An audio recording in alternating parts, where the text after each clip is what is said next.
B Ed same 2 internal એટલે કે જ્યારે તમારે ઇન્ટર્નશિપ હોય છે, ઇન્ટર્નશિપ દરમિયાન કેસ સ્ટડી અને બીજું છે ક્રિયાત્મક સંશોધન, આ બે વસ્તુ તમારી એ કરવાની હોય છે. પણ જ્યારે કેસ સ્ટડી તમે અભ્યાસ કમ્પલસરી હોય છે અને જેનું સબમિશન તમારે બીએડ ના સબમિશનમાં કરવાનું હોય છે, તો એ વખતે કેસ સ્ટડી શું કહેવાય એનું ડીપલી વિસ્તૃત માહિતી આ પ્રમાણે છે. પહેલા વાસ્તવિક જોઈએ. કેસ સ્ટડીને આપણે સિમ્પલ શું કહેતા હોઈએ છે? કેસ એટલે વ્યક્તિ, સંસ્થા. કેસ એટલે શું? વ્યક્તિ કે સંસ્થા. સ્ટડી એટલે અભ્યાસ. હવે કેસ શબ્દ આપણે ક્યાં ક્યાં સાંભળ્યો હોય છે? કોર્ટ છે, પોલીસ છે, પોલીસ સ્ટેશન છે, હોસ્પિટલ છે, પછી સોશિયલ વર્ક જે ડિપાર્ટમેન્ટ હોય છે એમાં આ શબ્દ પ્રચલિત છે. અહીં આપણે બીએડ ના સંદર્ભમાં ઇન્ટર્નશિપમાં લેવાનો હોય છે. કેમ કે ઇન્ટર્નશિપમાં તમે વ્યક્તિ અભ્યાસ કરશો, વિદ્યાર્થીઓનો વ્યક્તિત્વનો અભ્યાસ કરશો એટલે તમને ખબર પડશે કે આ સમસ્યા છે, આ વ્યક્તિ અભ્યાસથી ફાયદો શું થશે, તો તમે સ્તર ઊંચું લાવવામાં આ વ્યક્તિ અભ્યાસ તમને મદદરૂપ થશે. આ એક પ્રકારનું સંશોધન જ છે. દરેક તાલીમાર્થીને કમ્પલસરી વ્યક્તિ અભ્યાસ કરવાનો હોય છે, જેને આપણે કેસ સ્ટડી કહેતા હોઈએ છીએ. હવે કેસ સ્ટડી આ શબ્દનો પ્રારંભ કેવી રીતે થયો છે? તો પ્રારંભ 1870 માં ક્રિસ્ટોફર લીઝેન્ડ હાર્વર્ડ સ્કૂલના વિદ્વાન ને શરૂઆત કરી હતી અને 1920 માં તે સર્વવ્યાપે સ્વીકૃત થયો અને સંશોધન અને અધ્યાપનમાં આ ઉપયોગી છે. તમે ટીચિંગ વર્ક કરો છો એમાં ઇન્ક્લુડ માટે આ કેસ સ્ટડી તો મદદરૂપ હોય છે. હવે એની વ્યાખ્યા જોઈએ. કેસ સ્ટડી એ પ્રયોગમૂલક અન્વેષણ. આ કયું છે? એક પ્રકારનું પ્રયોગમૂલક અન્વેષણ છે જે વાસ્તવિક જીવનના સંદર્ભમાં સમકાલીન ઘટનાની તપાસ કરે છે. એટલે વાસ્તવિકમાં ઘટનાની તપાસ કરે છે જ્યારે ઘટના અને સંદર્ભ વચ્ચેની સીમાઓ દેખીતી રીતે સ્પષ્ટ ના હોય અને જેમાં પુરાવાઓના બહુવિધ સ્ત્રોતોમાં ઉપયોગ કરવામાં આવે છે અને સૈદ્ધાંતિક પ્રસ્તાવોને અગાઉના વિકાસનો લાભ લઈ માહિતી એકત્રીકરણ અને વિશ્લેષણ માર્ગ પ્રશસ્ત થાય છે. હવે દાખલા તરીકે આપણે હમણાં વાત કરીએ એ પ્રમાણે કે કોઈ બી સંસ્થા છે કે કોઈ બી વ્યક્તિ છે એને હંમેશા વિકાસની દિશામાં જવું હોય. હવે વિકાસ કરવા માટે એમને કયા તબક્કાઓ નડતરરૂપ હોય, કઈ બાબતો નડતરરૂપ હોય. તમારા પોતાના અભ્યાસમાં તમારી ઈચ્છા હોય કે મારે બહુ ટોપ લેવલે જવું છે, પણ ટોપ લેવલમાં જવા માટે નડતરરૂપ બાબત કઈ રીતે? તમે આમાં ટાર્ગેટ નક્કી કર્યો કે મારે હવે આના કરતા ઊંચા સ્તરમાં જવું છે. હવે ઊંચા સ્તરમાં જવું હોય પણ તમે જઈ નથી શકતા, દર વખતે તમે ફેંકાઈ જાઓ છો. તો દર વખતે ફેંકાઈ જાઓ છો તો એના માટે તમારે શું કરવું પડે?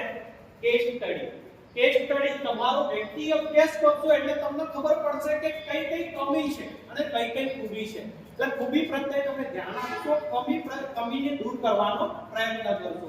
એટલે કમીને દૂર કરવા પ્રયત્ન કરશો તો 100% તમારું પરિણામ ઊંચું આવે. એવી જ રીતે આપણે બીએડ ના તમે શિક્ષક તાલીમાર્થી મિત્રો થયા તો હવે તમારે શાળાને કે સંસ્થાને કે બાળકને તમારે એની કમીઓ દૂર કરીને બાળક રેગ્યુલર શાળામાં આવે, ઘણી બધી સમસ્યાઓ શાળામાં તમને જોવા મળે. એ સમસ્યાને દૂર કરવા માટે વ્યક્તિ અભ્યાસ જરૂરી હોય છે. આ ઇન્ટર્નશિપનો એક ભાગ છે. બીજું, વિભિન્ન સંશોધન પ્રવૃત્તિઓ. હવે વ્યક્તિ અભ્યાસની સાથે સાથે કેમ સંશોધનની પ્રવૃત્તિ કઈ બાબતોમાં આપણને જોવા મળે?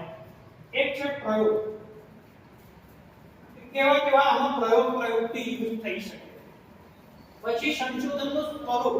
દરેક જગ્યાએ સંશોધનનું સ્વરૂપ જુદું હોય છે. જે વ્યક્તિ અભ્યાસમાં સંશોધનનું સ્વરૂપ જુદું હોય એવી જ રીતે બીજી જગ્યાએ પણ સંશોધનનું સ્વરૂપ જુદું હોય.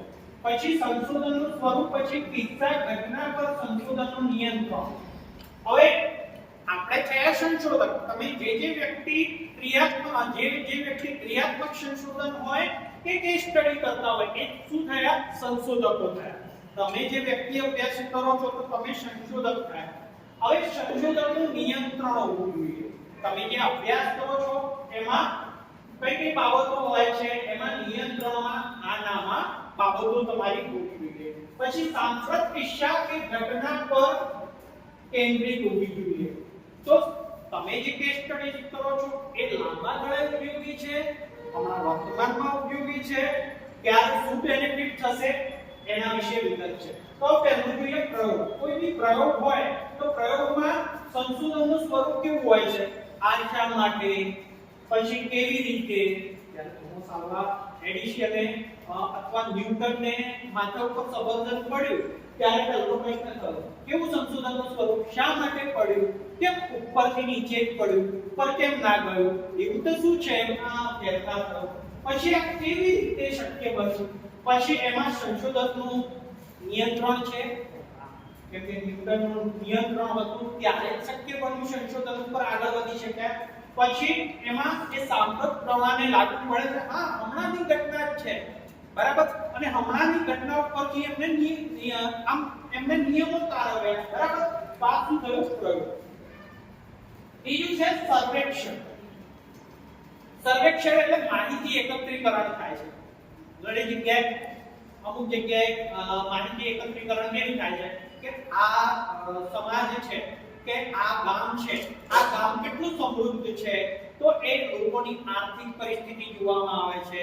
કેટલા લોકો પાસે ગાડીઓ છે, કેટલા લોકો પાસે મોબાઈલ છે, કેટલા લોકો પાસે આર્થિક પરિસ્થિતિ, ઘરમાં કેટલા જણા રોજગારી મેળવે છે, કેટલા નથી મેળવતા, અને આવક કેવી રીતે છે, ખર્ચાઓ કેવી રીતે, આ બધું જ મૂલ્યાંકન થાય એ પ્રકારનું સર્વેક્ષણ.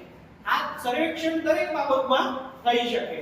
શું, કેટલું, કોણ, ક્યાં, અને એમાં નિયંત્રણ. ઘણીવાર નિયંત્રણ ન પણ હોય. અને બીજું એક વર્તમાન સ્થિતિ. હા, વર્તમાન સ્થિતિ જોઈને જ આપણે હમણાં વસ્તી ગણતરી થઈ 140 કરોડ આવ્યું, 140, 121 કરોડ, 140 કરોડ, 150 કરોડ, જે સંખ્યાની ગણતરી થાય કેવી રીતે, અને એ વર્તમાન સ્થિતિ. હા, વર્તમાન સ્થિતિ. પછી આવે છે દસ્તાવેજી વિશ્લેષણ. આનો રેકોર્ડ બતાવવો હોય કે ગુજરાતમાં સાબરકાંઠામાં શિક્ષણનું સ્તર, સ્ત્રી પુરુષનું શિક્ષણનું સ્તર, તો એ બાબતો માટે શું, કેટલું, કોણ, ક્યાં, અને એમાં ઘણીવાર નિયંત્રણ ન પણ હોઈ શકે, પણ એ વર્તમાનમાં હોય બી ખરું, ના પણ હોય, કારણ કે દસ્તાવેજ સાચવી રાખવો પડે. દસ્તાવેજનું કામકાજ ક્યારે પણ પડી શકે. પછી આવે છે ઐતિહાસિક. ઐતિહાસિક એટલે હિસ્ટોરિકલ.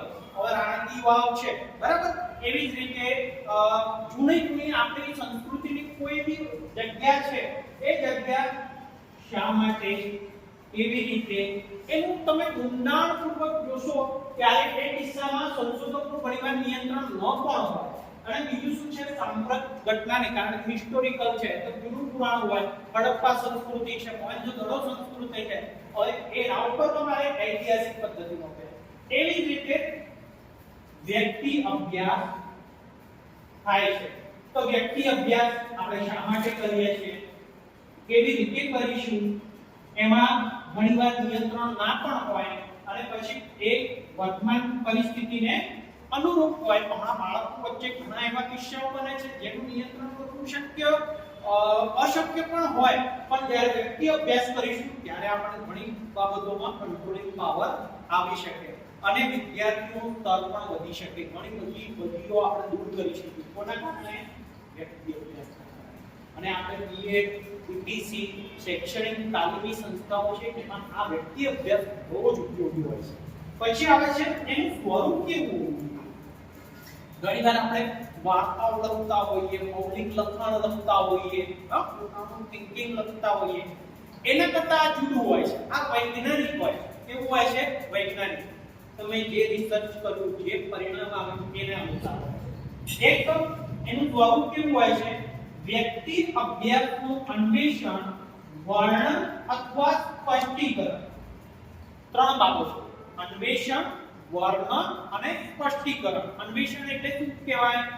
પછી વર્ણન એટલે શું કહેવાય અને સ્પષ્ટીકરણ એટલે શું, અન્વેષણ એટલે તમે જે સંશોધનમાં જુઓ છો આ બધું, હા, એનું જે એનાલિસિસ કરો છો અને એના પછી એનું વર્ણન કરો છો અને એનું પછી સ્પષ્ટતા આપો છો અને સ્પષ્ટીકરણ આપ્યા પછી એના સ્વરૂપે હોય છે અને મોટા ભાગે ત્રણેયનું સંયોજન હોય છે અને આ ત્રણેયનું મિશ્રણ થઈને એક સરસ મજાનો અહેવાલ બનતો હોય છે. એ શું બને છે? કેસ સ્ટડી બને